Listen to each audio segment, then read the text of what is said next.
We should be live. So we will welcome everyone, both in Zoom with us and those on Facebook joining us for Havdalah with a bonus. And our bonus tonight is Rabbi Esserman sharing a story with us. Thank you. This story is about King Solomon. Well, partly about King Solomon, because King Solomon had a daughter who he loved very, very much. And it came time, as happens with anybody whose child grows up, that he was starting to think about marriage, because in those days, there were more arranged marriages, especially if someone was king.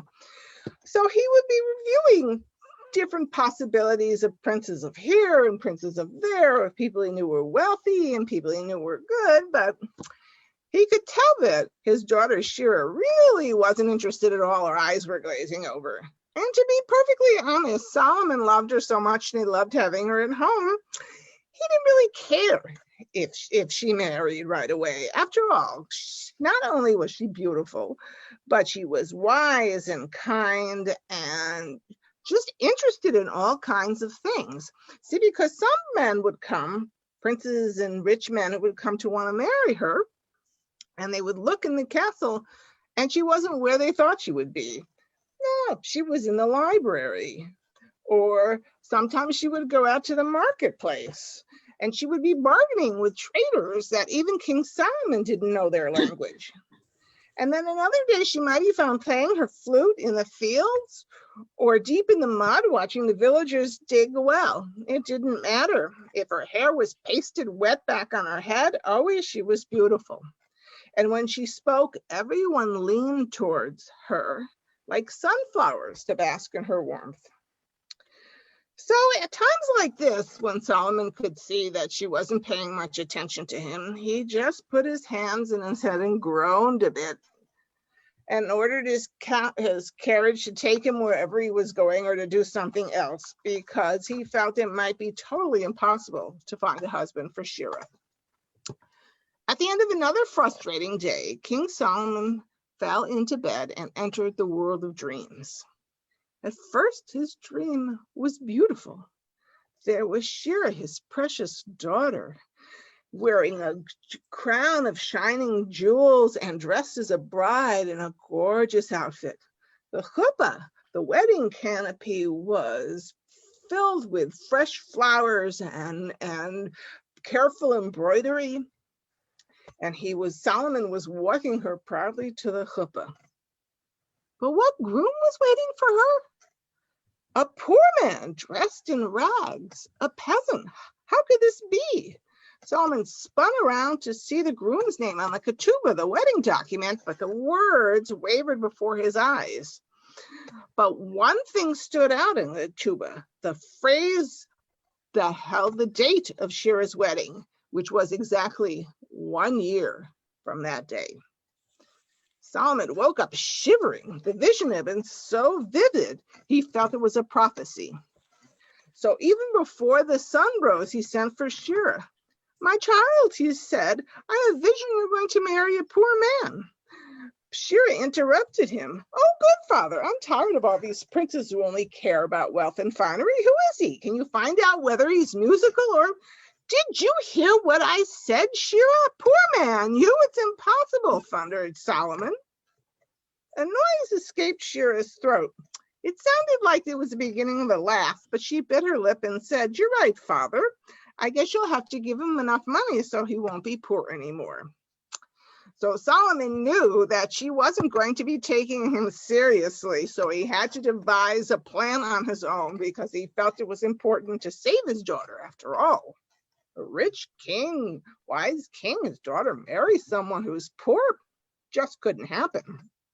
So at the end of the day, the king's advisors figured out what to do. They would build a large tower on a small island in the middle of the sea.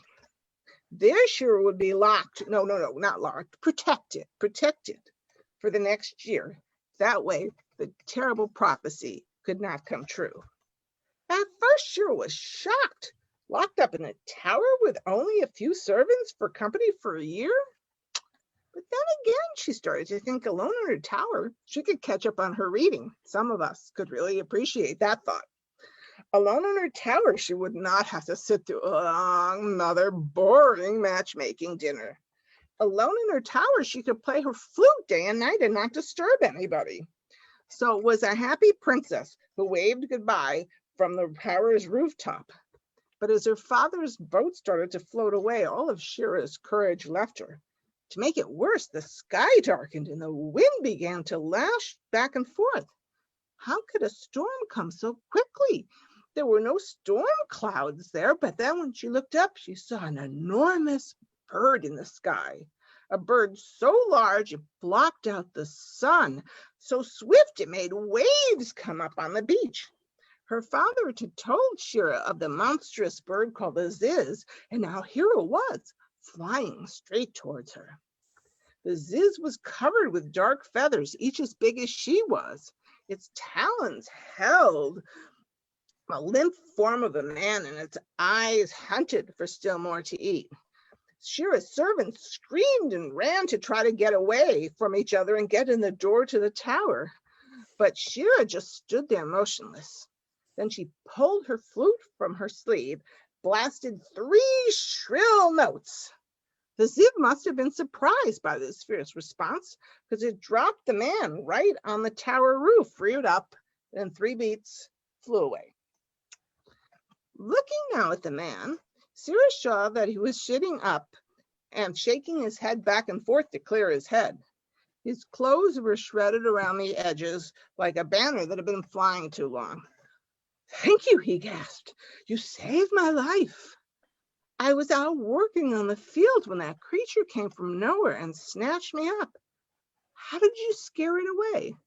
"Oh, I learned that trick from some shepherd," Shira said, trying to sound calm, although she too was shaking. He gestured to a small instrument tucked into his belt.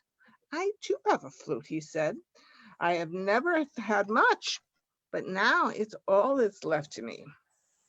At dinner that night, Shira's servants snickered at this pathetic creature who had fallen from the sky. He was so busy stuffing food into his mouth that he could barely speak. It's just as well, he thought. What could he and Shira possibly have to talk about? Although they had to admit, now that he was freshly bathed and dressed, he looked a lot better than he did when the Ziz dropped him on the roof. They could see that his face was open and handsome. When the servants came back to bring another course, they found the 2 people involved in intense conversation. Shira was showing him some papers, and he was nodding vigorously, and the sound of light-hearted banners soon filled the tower. Well, you might think that a wedding has to be fancy, with flowers and tall cakes. But when Shira and her young man decided to marry right there on top of the tower, it was a simple affair. The days that followed flew by quickly. But not for King Solomon. He was longing for his daughter, and he could not wait for the months to go by when he could see her again and know that she was safe, not married to a poor man. So exactly 1 year after his dreadful dream, he set sail for the little island, congratulating himself on how well it could go. When Shira saw her father come, she ran down on the shoreline. "Father, father, I have so much to tell you." But there really wasn't a lot of needs for words, because in her arms, she carried a very little baby, and beside her was a handsome young man who she proudly introduced to her father as her husband. King Solomon's eyes darted back and forth, trying to make sense of it all. Shira had somehow managed to marry a poor man in spite of all his careful planning. How could this have happened? In the silence, Shira placed the baby into her father's lap, and his face softened. As he gazed into the face of his new grandchild, the king suddenly knew the answer. When the heavens decree that 2 people are meant to be together, there's nothing, no king, no ocean, no Ziz, that can keep them apart.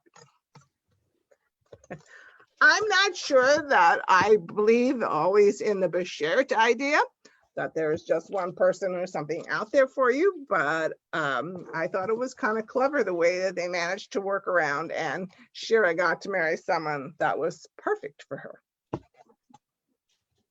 Thank you. I had heard of that bird before, but not that story. I don't remember. I think there is an illustrated children's book that has that bird in it, but I don't remember for sure, but I'm pretty sure there is. But thank you.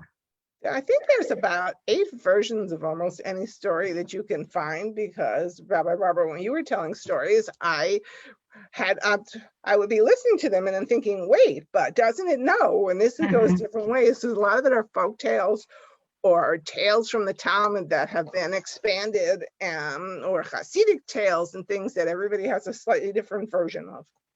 That's right. Now, I wonder if it's one of those that you will find a series of other tales with that bird, because it's such an interesting bird as well. There may be other totally unrelated stories where that bird plays a role. You never know. So before we make Havdalah tonight, as it's Memorial Day weekend, I wanted to remind you that there is a special Jewish Memorial Weekend service for Memorial Day, actually true to form on the eve of Memorial Day, tomorrow evening at 7 o'clock. And I did post information on the Temple Concord Facebook page if it might interest you. And it's through the JWB, Jewish Welfare Board, I think it's board, Jewish chaplaincy group that is the group that oversees all the Jewish chaplains serving in all of our armed forces. And the Museum of American Jewish History is involved in this as well. And I guess it's the first time that they're doing something for the families of those who've lost loved ones in active duty. So that is a new piece of it as well. There also was a dedication this past week of a new ship and named for a Jewish, I don't remember which branch, if he was, anyway, a person who lost his life in service to our country. And there now is a ship that was commissioned, and it was just, the whole ceremonies were also this week leading up to Memorial Day. So, all different pieces of things to come together. And I was asked last night if I had personally had someone in my family who had died, and I don't that I know of, but I do take very seriously the things that people do to help others, and the importance and the great respect for people who serve in our armed forces, and whether or not we agree with the policies of what things our government may be involved in and our military may be involved in. These are people who have chosen to serve in the military, and so I take it very seriously. And so you may remember there was a while that I included before the Kaddish the names of those who had died in active duty in the week before. Thankfully, we don't have the same kind of numbers that we did before, because I think that the cost of war and our involvement in things is about human lives, and is valuing every human life, and respecting that and thinking of those left behind. I guess that's why I have the compassion or passion that I do for honoring those who lost their lives in service to our country on Memorial Day, and also trying to do things on Veterans Day and other times too. I also try to make sure that we remember what these holidays are about, that it isn't just about a day off and a picnic or shopping or a sale or something like that. So that's why I feel as I do about them. So we are going to continue with Havdalah. So I hope you have wine or juice. Those of you who are going to be using, well, you can have wine and juice whether you're going to have a candle or not. And as Suzanne said, you can also have the spices. So whatever parts of the things that we have, I invite you to light your candle if you have a candle. And also to lift up a cup of the fruit of the vine. Ya lai la la la la la la, ya lai la la la la la la, ya la la la la la, ya la la la la la la, ya la la la la la la la, ya la la la la la la la, ya la la la la la, ya la la la la la la. Baruch atah Adonai Eloheinu melech haolam borei peri hagafen borei peri hagafen.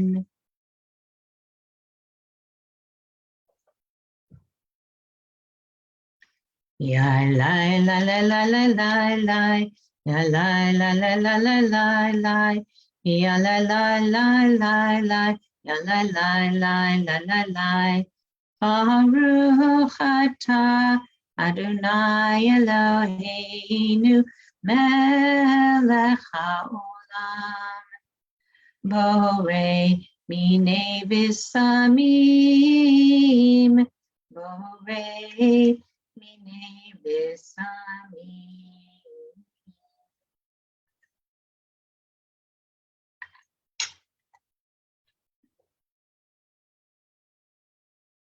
Ya la la la la la la la, ya la la la la la la la, ya la la la la la, ya la la la la la la. Baruch atah Adonai Eloheinu melech haolam borei me'orei ha'esh borei me'orei ha'esh. Ya la la la la la la la, ya la la la la la la la, ya la la la la la, ya la la la la la la. Baruch atah Adonai Eloheinu melech haolam hamavdil ben kodesh l'chol ben or l'choshech ben yom hashvi'i l'sheshet yemei hamaseh. Baruch atah Adonai hamavdil ben kodesh l'chol. Take a moment to savor the last moments of Shabbat as we then are ready to put our candles out and our wine or juice.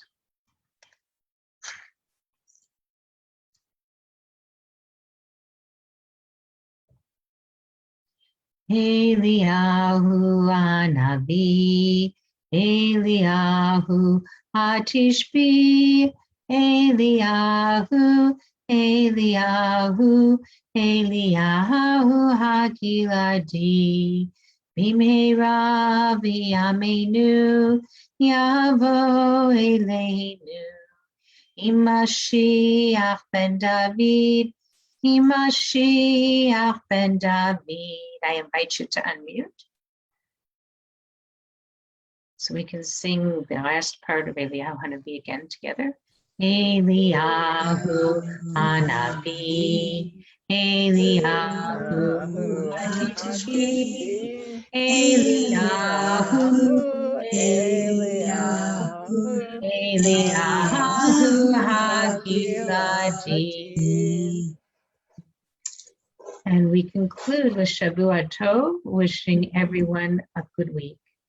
Shavua Tov, Shavua Tov, Shavua Tov, Shavua Tov, Shavua Tov, Shavua Tov, Shavua Tov, a good week, a week of peace, may gladness reign and joy increase, a good week, A week of peace, may gladness reign, and joy increase. Shavua Tov. Next week, we will be having Sisterhood installation with Havdalah. So we'll be here on Zoom, but you also can join us in the garden at the synagogue under the tent. And we will be both in person and on Zoom and on Facebook. So that will be our bonus for next week.